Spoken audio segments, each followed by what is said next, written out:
What's up, everybody, and welcome to my Monday Night Raw review. As we are 2 weeks away from SummerSlam, a lot of things are going on in the show tonight. A lot of build-up, I should say, for the next 2 weeks. But before I do start this Monday Night Raw review, I want to say RIP to Kamala James Harris, who died at the age of 70 yesterday. Apparently, to what I've heard today, is that he caught the coronavirus. And listen, he had a lot of pre-existing health conditions and whatnot, and I believe both of his legs were cut off due to diabetes. But the story I've heard that he went to the hospital, and I think he got the virus, and unfortunately, I believe that's what killed him. That's what some people have told me today, because I didn't know he even had the virus until I was told. Listen, I never really grew up watching Kamala. I wasn't really around at that time. Like I said, when he was active in the WWF or even before that. I don't know his whole history, okay? The only memories I would say I would have of Kamala was the gimmick battle royale at WrestleMania 17. Him showing up on Raw several times, usually for a reunion show. I remember many years ago he showed up in TNA at one point with several legends too. I think it was a Slammiversary or something, but I only remember I think Orton faced Kamala one time on SmackDown many years ago. I think that was like in 04. I think that's when Orton was doing the whole Legend Killer thing, and he went against Kamala on there. So I do remember that. Like I said, this is just some of the stuff I remember during the time. I wasn't, around during the 80s or, like I said, the 80s or like the early 90s at one point during his career, even before that. But that's all I can really think of when it comes to Kamala. That's just my memories of him. I'm surprised he's not even in the Hall of Fame yet, to be honest. So I didn't really know that, too. I'm like, wait, this guy's not even in the Hall of Fame yet? So that's something that kind of caught me off guard there. But yeah, though, man. Rest in peace to Kamala, though. Like I said, I don't really know his whole career. Like I said, I'm just going off the memories I knew. I didn't know just some of the stuff in the past few years, what was going on with him, just with his health-wise and everything. So, like I said, I knew he had like pre-existing health conditions and what, but that's kind of just what I want to say about Kamala real quick. Like I said, very, very sad situation.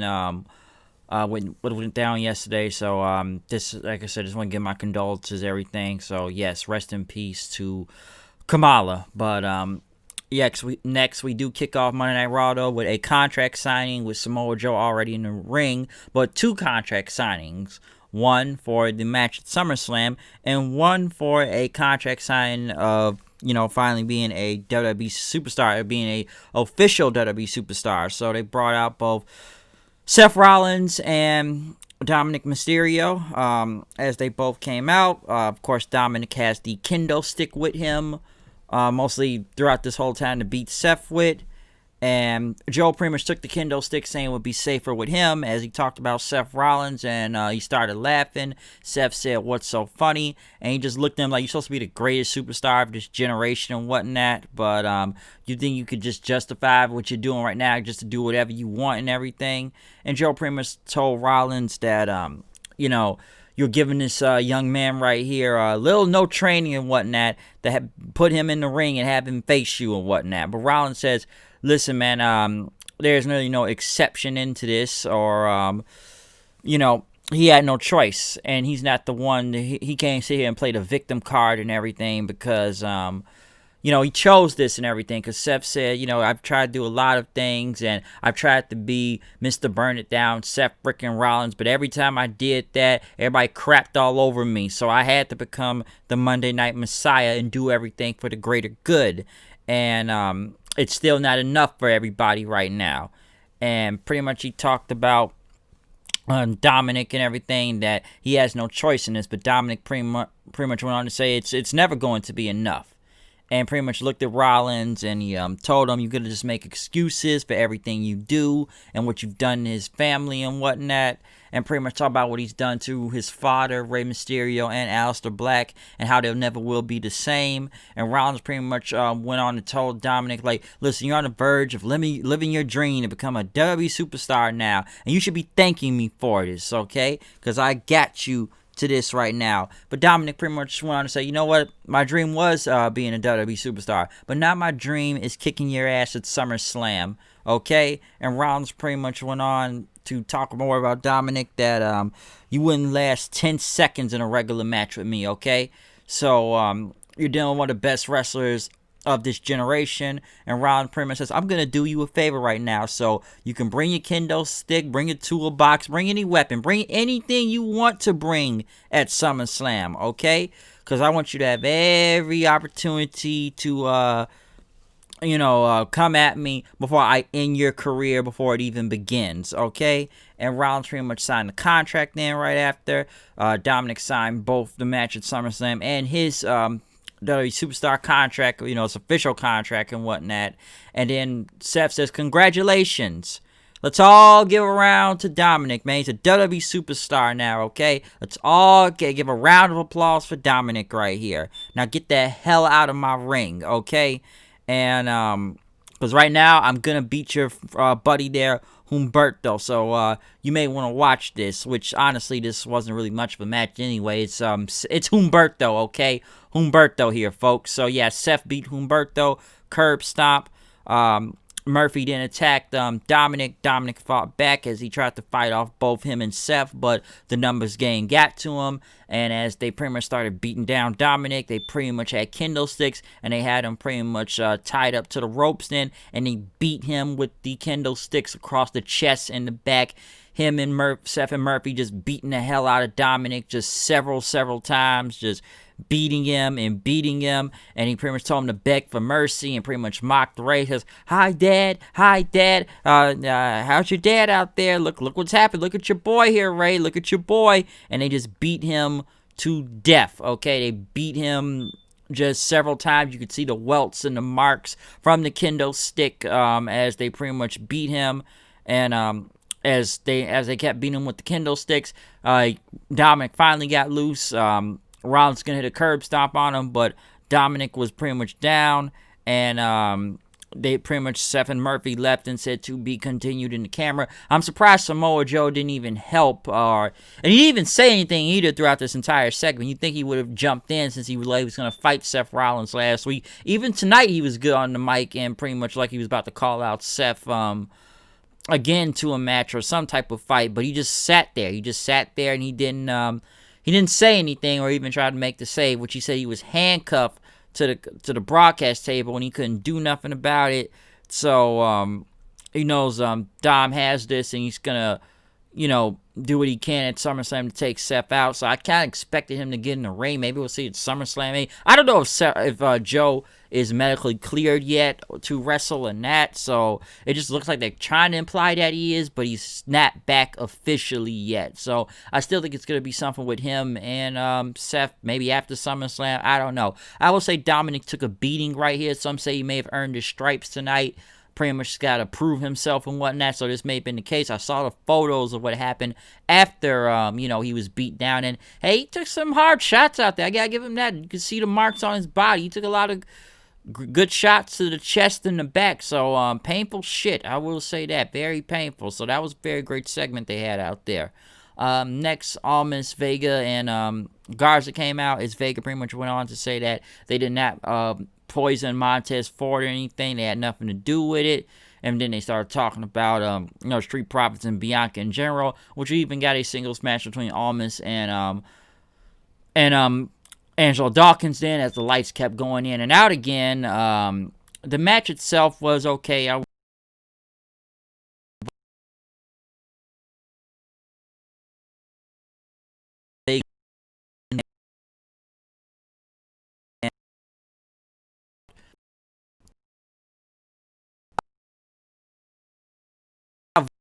Kind of lost track where I was going right there, but yeah, pretty much took out Vega in at that point, and Dawkins ended up pretty much hitting the cash out for the win, beating Almas, and right after we got Bianca versus Vega out there, which I felt like Bianca beat the hell out of Zelina Vega throughout most of this match. I'm almost surprised it went on this long. Don't get me wrong, Vega had a couple shots in which countered and everything, but Bianca was damn near beating this girl's ass out there throughout a majority of this match, okay? I'm almost surprised it went on that long. Bianca ended up winning with the KOD, and whatnot. So after power bombing her, pretty much off the top rope, as Vega pretty much kept saying, I didn't do it, but Bianca won, like I said, KOD, and then pretty much they talked there right after about how, her and Montez pretty much keep their business separate, but after that poison thing, it is her business, and basically that Vega got her ass whooped by the EST and everything, and next thing you know, Dawkins pretty much came in at the Street Profits will be ready at SummerSlam,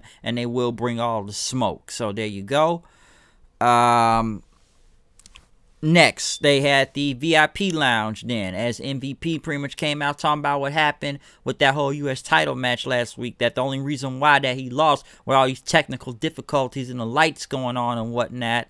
That's what's pretty much cost him his whole title, and he won he's gonna get his rematch at SummerSlam, but that's the reason why he lost, was due to the lights and everything. But Cruz came out and pretty much told MVP, you want to blame the lights and whatnot, and he pretty much says, thank you for giving me this new U.S. title that you paid for with your money and whatnot. But MVP pretty much told Cruz, you make a lot of bad decisions right now, and especially coming out here with no backup by yourself right now, okay? And pretty much Cruz said, I do make a lot of bad decisions because I'm a bad man and everything, but you want to talk about my family, you want to talk about my kids and whatnot. Cruz pretty much said that, listen, the only lights that's going to be going out is your lights at SummerSlam, all right? Then Lashley and Benjamin pretty much came out, pretty much was about to surround them, but Cruz got in, took the, threw MVP out, took the couch and threw it outside then. We then got Shelton Benjamin versus Apollo Crews, which surprisingly Shelton Benjamin won. Why are we having the champion lose before SummerSlam after he cut this promo? I don't know, but at least it was actually good to see Benjamin get a legitimate win, not no 24/7 title win and whatnot. But as Shelton Benjamin won, ended up rolling up Crews. Then Bobby Lashley pretty much came in, put him in the full Nelson, but MVP was like, nah, let him live. I need him healthy for SummerSlam. We ain't gonna let him beat him down like last time and everything. I need him so I can beat him on my own. And then MVP like he's about to take a cheap shot and everything after he said he was looking out for Cruz. But Cruz ended up hitting a big kick on MVP before getting out of Dodge then. So not bad after the segment and everything, but yeah, I don't know if Cruz still needs to lose before the pay-per-view in general. I know it's 2 weeks away, but does he really need to be losing right now? I don't know.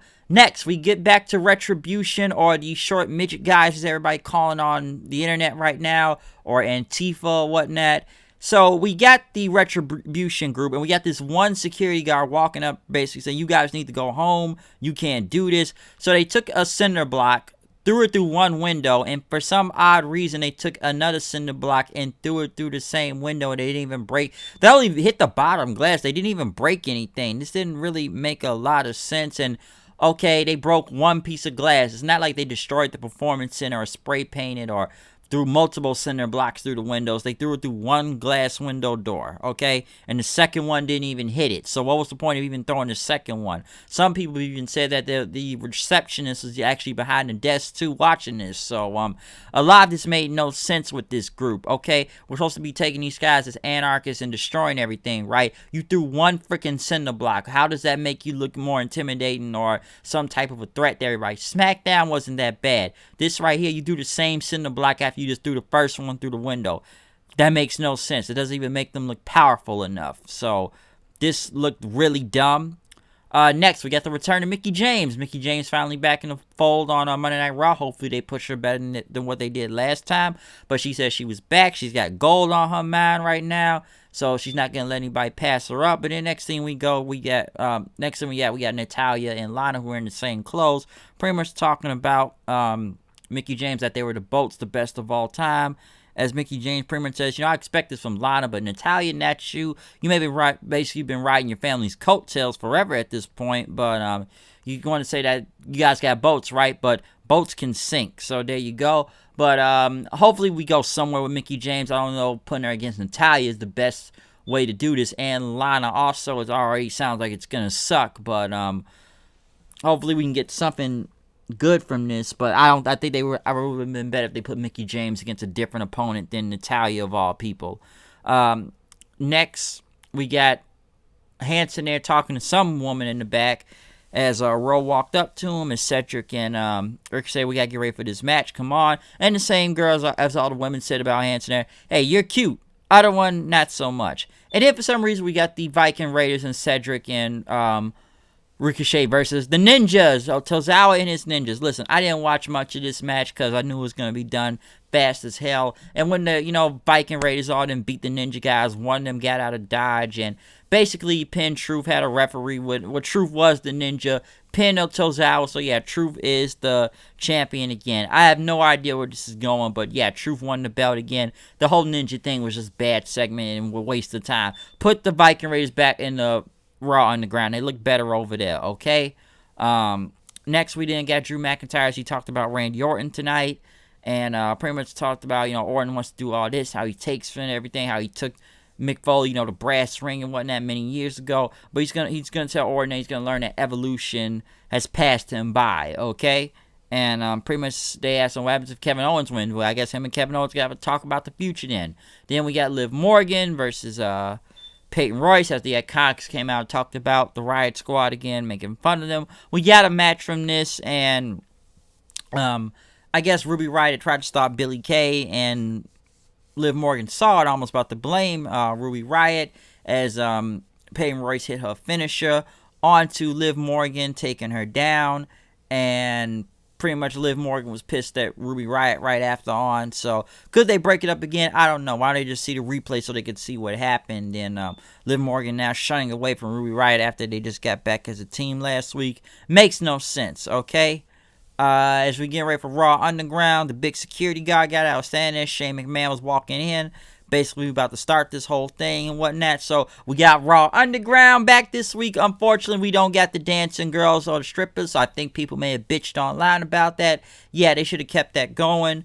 And I guess Shane McMahon said it was Cal Bloom versus Riddick Moss, which we got them fighting in and out the ring and whatnot with some MMA shit until Moss started hitting him in the eye and everything. The referee stopped it, and that was the end of that first fight. Listen, I've said this. Hey, I'll give the Raw Underground one thing. At least they boosted the ratings up last week. Depending if you like it or not, they did boost up the ratings, I heard, in the demographics. So at least it's something different, okay? I'm low-key kind of starting to dig the Raw Underground a little bit more. I like the concept and everything, and the environment looks great. I'm just still not sure about the execution, but it's some street-level shit, I will say that. Hopefully they did not take away the dancing girls. That'd be a dumb move if they do that. Next, I would say the best match out of this entire show was Bayley versus Asuka. If Asuka wins, she gets a shot at the Raw Women's title at SummerSlam.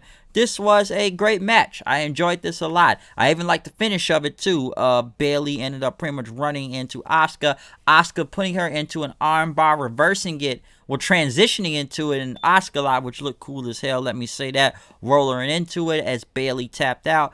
Great match, best of the night. That was awesome. I enjoyed that match a lot between Bayley and Asuka out there, especially the finish. We then went back to Shane McMahon, who had Arturo Ruas. I did not really know who he was until I remembered he was in NXT, which I know they had promo packages for him, but I don't think it never really happened. As Shane pretty much went over his accolades, this guy's a 17-time amateur wrestling champion in Brazil, and as they beat the hell out of this other guy with several kicks and punches and whatnot, hitting him with multiple elbows until Shane stopped the fight, then saying he won. So dude looked impressive out there. We didn't get Dabakato or Babatunde as he beat up this one dude and even grabbed him by the nuts. He grabbed him by the nuts and took him out, knocking him out with one punch. Shayna Baszler came in then as like she was about to square up with Babatunde though, but Shane pretty much said like, all right, Baszler, what you here to do?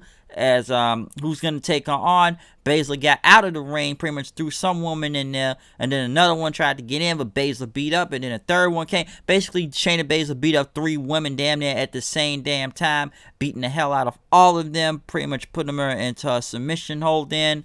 Her careful to clutch, tapping one of them out, as Shane said that was good, real good. So we got Shayna Baszler kicking several women's asses in this damn Fight Underground, Raw Underground Fight Club shit, okay? So, yeah, basically, she kicked all 3 of their asses.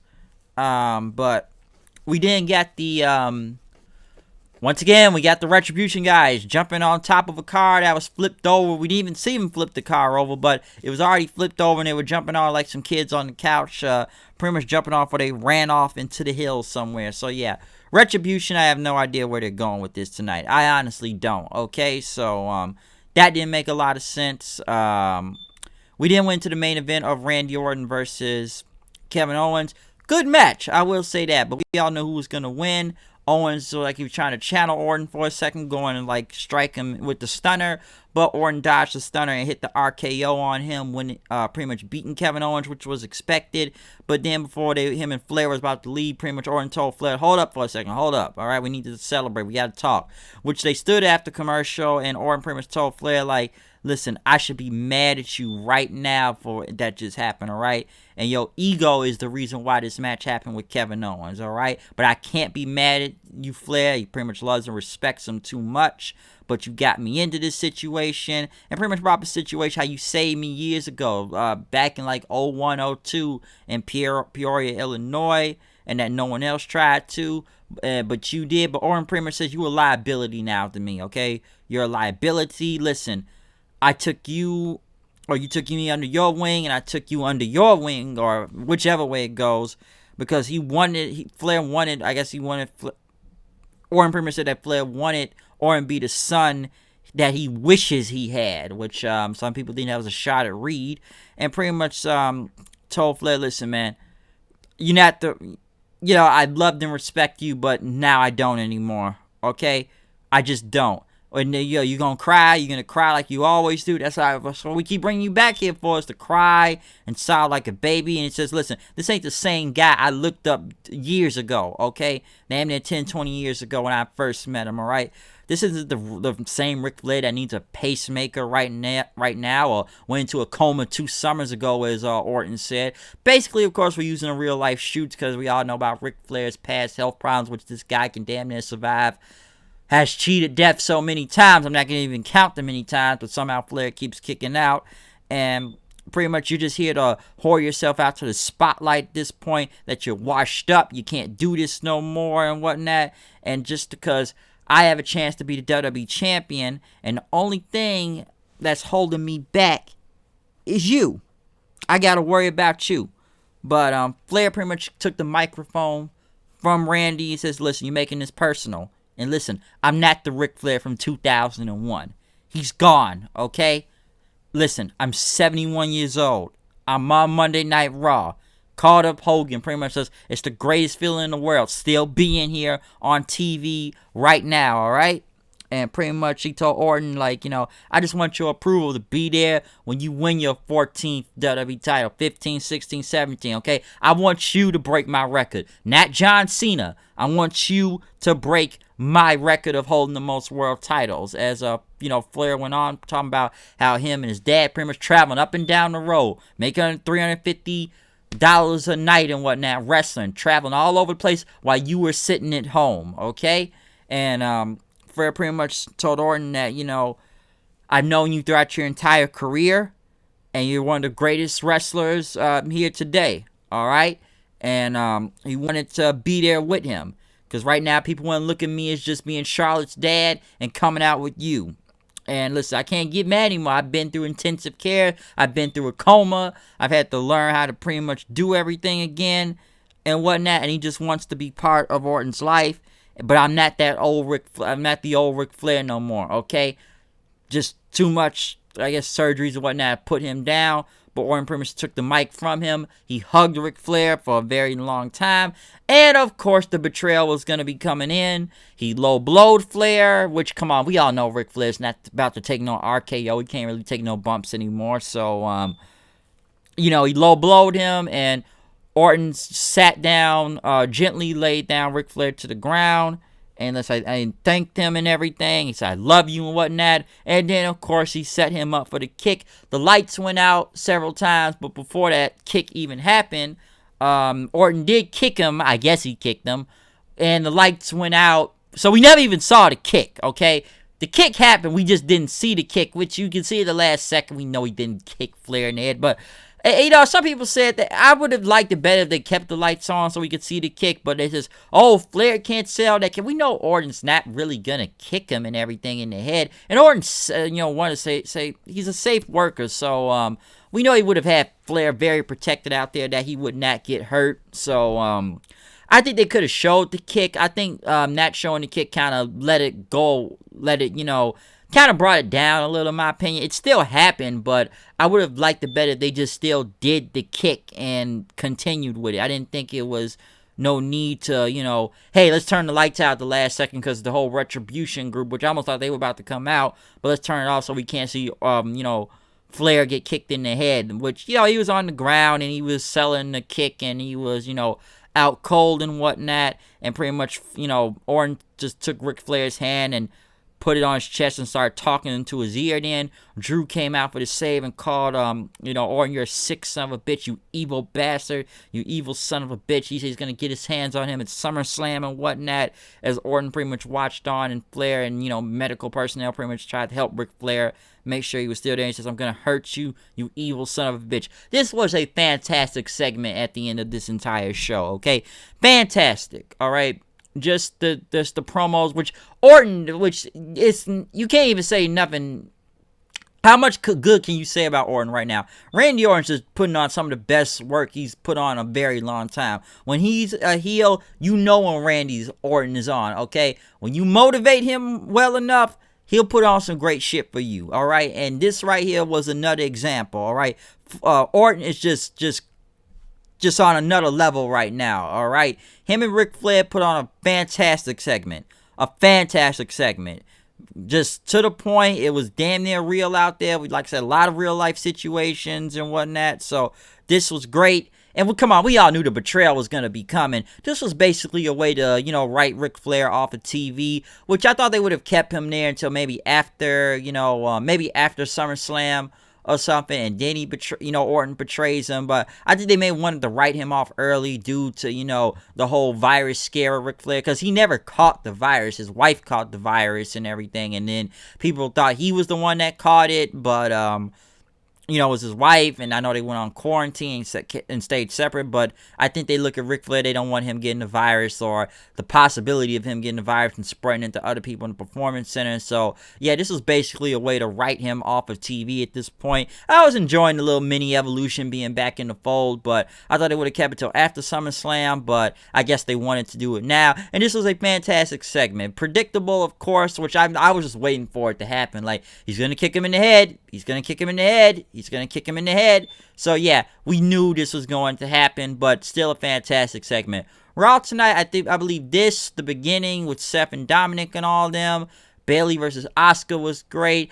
I enjoy some of the Raw Underground stuff. I know a lot of people don't, but I have somewhat of an enjoyment for it. I still think the segment, the whole concept could work. So, we'll see what happens. It drew a rating last week, I'll say that. If it drew a rating, it must be some type of a success, okay? But, you know, between that, those like some of the better parts out of this entire show tonight, like 4 parts, because I don't really need to talk about the ninjas, or, I don't know, Liv Morgan and, Peyton Royce or anything, or, what else was on this show. Like I said, the ninjas is just skippable as fuck, so we know that. What else that was actually bad on this show? I'm trying to remember. The Cruz MVP segment wasn't that bad. I will say that, other than Cruz taking the L again when he's the champion, which doesn't make a lot of sense. I was glad to see Mickie James back in the fold too, so that was good. I just don't really want to see her in a feud with Natalya. That's what I don't want to see. Bianca beating the hell out of Vega wasn't that bad. I just felt like it went on a little bit too long and whatnot. So we're still going off this whole poison thing, so we gotta remember that too. But Raw had its parts up and down tonight. I just thought maybe the last part was the best part of the entire show, was the Orton and Flair segment. And like I said, I still enjoyed the Seth and Dominic segment. That was great too. So they did do a lot of good build up for SummerSlam tonight. So Still 2 weeks away, but that was some really good shit that they had on tonight. Like I said, I enjoyed Asuka and Bayley. That was the best match out of this entire show. I still love the ending to that match with the armbar transitioning into an Asuka lot. That looked cool as fuck, okay? So there you go. So that's my thoughts on Raw tonight and what went down here. So other than that, comment, subscribe, follow me on Twitter. Tell me what you think about this show tonight. What did you like from it? What did you not like from it? The beginning, the ending, Raw Underground, whatever. What did you like out of this show? Like I said, Raw Underground, I'm 50-50 on it right now. I'm not going to shit on it like everybody. But, hey, that's my thought on it. Tell me what you think of everything that's going on tonight, okay? So, other than that, follow me on Twitter, at HoodedKnight890. We will see you tomorrow night for another Impact review and whatnot. So, yeah, that's my review of Raw tonight. So, it's me, the HWOD, coming here with the news and reviews. Know what I do with the show, and I flow, and came and I saw. We are now done with this review of Monday Night Raw. I'm out. Peace.